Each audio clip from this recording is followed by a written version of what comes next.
Bonjour et bienvenue dans cette vidéo consacrée au traitement numérique d'une photographie de modèle réduit.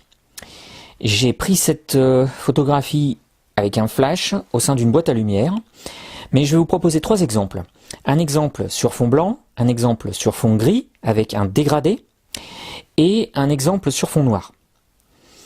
Dans ces trois cas, je vais utiliser un logiciel de traitement d'image qui est Adobe Photoshop dans sa version CC, c'est la dernière. Si vous avez n'importe quelle version de Photoshop, vous ne serez pas perdu, ça sera exactement la même chose. Si vous avez Lightroom, ça sera exactement le même langage et les mêmes outils. Et si vous avez d'autres logiciels, il faudra s'adapter, mais le principe est à peu près le même. D'accord? Donc c'est parti, on va regarder ça sur l'ordinateur. Allez, c'est parti, on va prendre un premier exemple sur fond blanc. Donc là, vous avez une photo prise dans ma niche, avec de bonnes conditions d'éclairage, donc flash. Ce qu'on constate, c'est que le modèle est assez grand, et du coup, j'ai les bordures là qui sont pas très jolies. Et puis on voit même un morceau de flash là, en bas. Alors, la première chose à faire dans un cas comme ça, c'est recadrer. Il y a différents outils de recadrage, moi j'en ai un qui est très simple. Je fais CTRL A, je sélectionne ma photo, CTRL T, je la transforme. Là, je fais CTRL- pour avoir un peu plus de place. J'appuie sur la touche majuscule, et tout en gardant les mêmes proportions, là, j'étire au maximum, tout en gardant la photo dans le cadre. Voilà, j'essaie de bien remplir le cadre sans le dépasser. Voilà, comme ça. Là, je fais Entrée et CTRL D pour désélectionner. Je refais un CTRL+, et voilà. Là, déjà, j'ai enlevé pas mal de choses. Pourquoi j'ai fait comme ça pour recadrer? C'est parce que je veux garder mes proportions 10-15. C'est un bon format de photographe et adapté aux écrans. Donc je trouve ça très bien. Maintenant, il faut que j'enlève ça.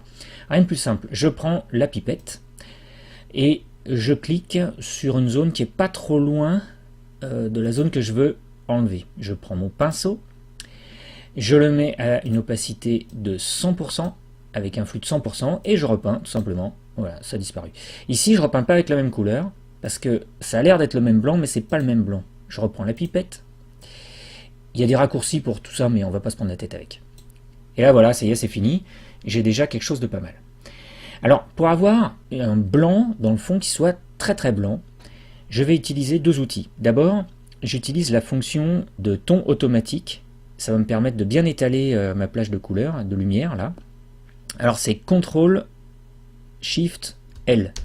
Voilà, là, c'est tonalité automatique. Sinon, dans le menu, vous allez dans Images, tonalité automatique. Et là, vous voyez déjà, c'est pas mal, mes gris sont bien gris, et par ailleurs, le blanc, c'est déjà éclairci. Mais c'est pas suffisant.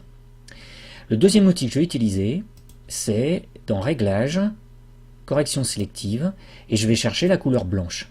Il y a du noir et du blanc à l'intérieur du blanc. Et ben, je vais enlever le noir pour le désaturer. Et regardez l'effet que ça va faire. Si je me mets très fort là, paf, regardez le blanc, vous voyez? Alors, regardez bien, concentrez-vous sur le fond. Là, c'est jaune, et là, c'est blanc. Là, c'est très très blanc. Parce que j'ai agi sur cette couleur en enlevant complètement le noir. Et sans détruire ma photo, j'ai rien touché là, ici, quasiment. J'ai vraiment un blanc très puissant. Alors, je vais pas trop exagérer parce que je crois que j'ai quand même un petit peu enlevé sur les statues. Ouais, non, mais là, je suis bien. Là, c'est parfait. Là, je fais OK. Et ça y est, c'est fini. Ma photo sur fond blanc, elle est parfaite pour moi. Je vais prendre un autre cas de figure. Ici, j'ai une photo qui est prise sur fond blanc, mais elle est largement sous-exposée. Pour s'en sortir, première chose, contrôle automatique. Alors, contrôle, voilà, tonalité automatique. Là déjà, j'ai éclairci ma photo, mais par contre ici, j'ai vraiment une zone très sombre, c'est vraiment pas joli.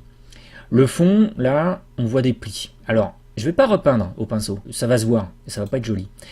Je vais appliquer la méthode, correction sélective, je prends le blanc, là, et j'abaisse la quantité de noir, voilà, et là je suis pas mal, hein, il y a quelques plis encore. Alors ce que je vais faire, c'est que je vais tout simplement augmenter la luminosité, je vais aller jusqu'à quelque chose comme, allez, 29, c'est très bien, et là regardez, le blanc est vraiment blanc. Si ça suffit pas, avec un coup de pinceau, mais par contre, regardez, je prends une zone qui se trouve à côté pour enlever un pli là qui est comme ça, voilà. Je ne prends pas une peinture blanche parce que sinon ça va se voir, hein, ça va faire un aplat blanc et c'est artificiel. Maintenant regardez, ici là, j'ai un secteur qui est trop sous-exposé, il est à l'ombre, et alors là je dois faire une retouche locale. Alors c'est maintenant qu'on rigole avec Photoshop, on va dans le menu calque qui est là, et on choisit le petit rond en bas, là, ça s'appelle calque de réglage. Je clique là-dessus et je choisis courbe.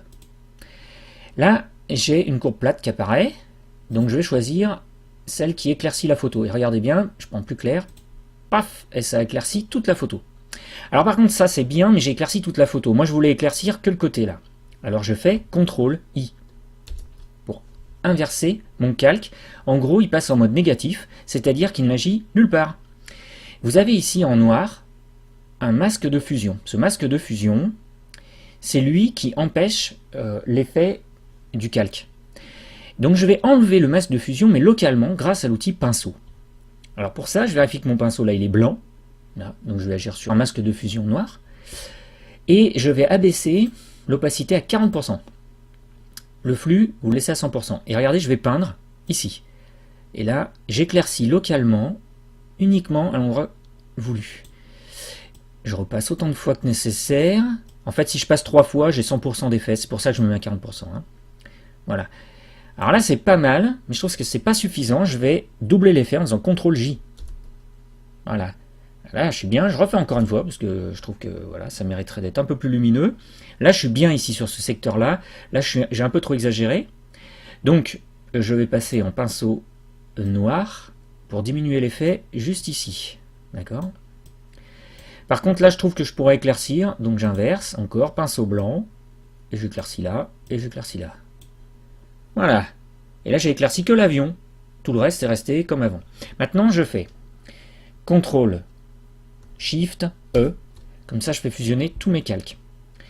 Je refais un coup de contraste automatique, CTRL, MAJ, ALT, L. Pour vérifier que tout va bien sur mon histogramme. Bah ouais, tout est bien, là, comme ça. C'est parfait. Et à la fin, pour donner un petit côté esthétique, je rajoute un cadre blanc que j'avais enregistré dans mes actions. Et voilà, j'ai une photo qui est très lumineuse. Regardez, on compare avec avant. C'était ça au départ, c'est ça maintenant.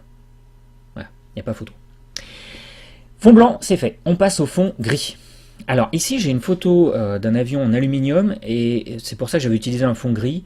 Ça irait bien aussi pour un avion de teinte claire, comme du blanc par exemple. Ce qu'on voit, c'est qu'il y a ici un dégradé de gris léger, là. Et plutôt que de l'enlever, je vais le renforcer. Donc pour ça, je commence par les tonalités automatiques. Mais moi, je voudrais vraiment avoir une zone quasiment noire, là, un beau dégradé qui me donne du caractère à ma photo. Alors pour ça, je vais rajouter un calque. Je vais dans Calque, Nouveau calque. Je devrais lui donner un nom, mais je ne vais pas le faire parce que j'ai pas le temps.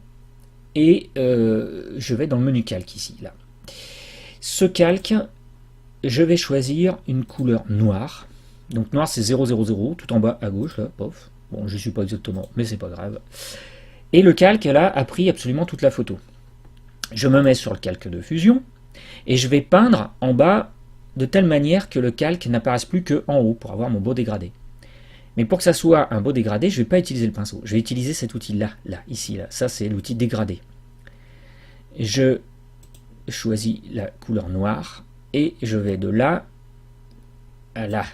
Et là, voilà, vous voyez, j'ai un beau dégradé là. Alors par contre, le dégradé commence sur l'avion, ça c'est pas joli.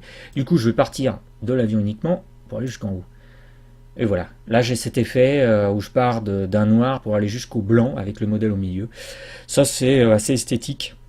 Et si je rajoute un petit cadre blanc, ça donne une photo avec du caractère assez joli à regarder. Fond gris, c'est fait. On passe à un des cas les plus durs, c'est le fond noir.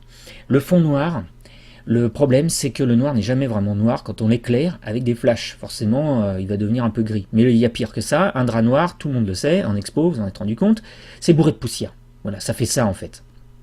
Et alors là, pour réussir à obtenir quelque chose de bien, ce que je vous propose, c'est d'abord, à nouveau, contrôle automatique, tonalité automatique. Là déjà, c'est pas mal.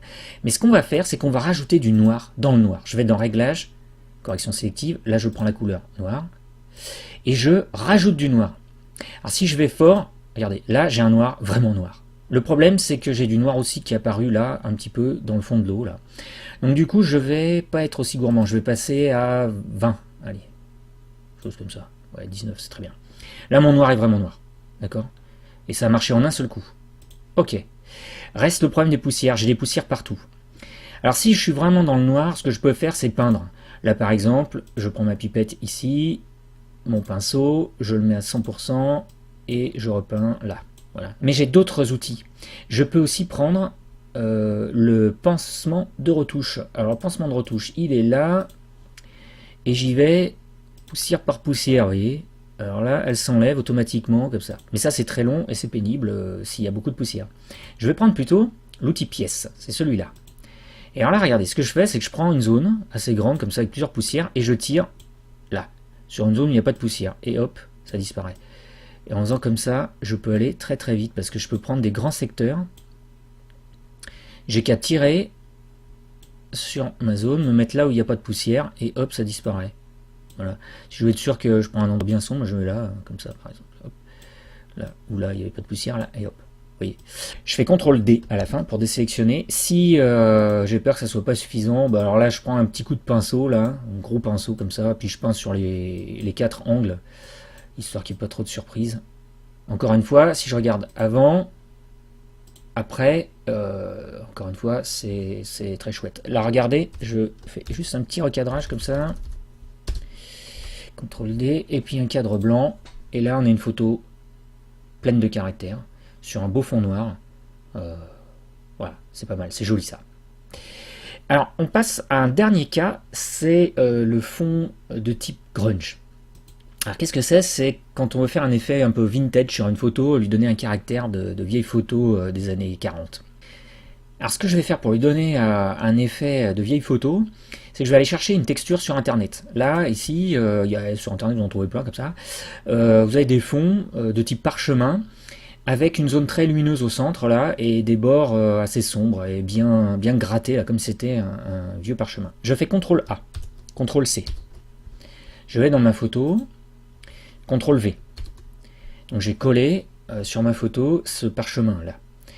Je vais dans le menu calque et ça va devenir magique en changeant le mode de fusion. Je vais prendre le mode produit. Et voilà, l'effet magique apparaît. J'ai une photo complètement vintage. Hein. On a l'impression d'un vieux papier, comme ça. CTRL ALT L, c'est les contrastes automatiques. Et je redonne un cadre blanc, qui est ici pas le meilleur cadre possible. On devrait choisir plutôt un cadre noir avec des effets scratch. Là. Mais c'est pour vous montrer le principe. Et si je pars en noir et blanc, regardez ce que ça donne. Donc je vais choisir le mode noir et blanc.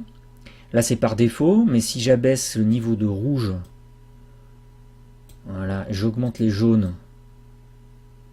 Ouais. Je baisse un peu le magenta. Je fais OK. Comme ça. Voilà, là j'ai une belle photo noir et blanc sortie d'un vieil album de Pilote en 1945. Voilà, j'espère que tout est clair maintenant pour vous. Si vous voulez réussir de belles photos à intégrer dans un site Facebook ou sur un forum de maquettes, là vous avez une bonne base. Je vous remercie de m'avoir suivi et je vous dis à bientôt.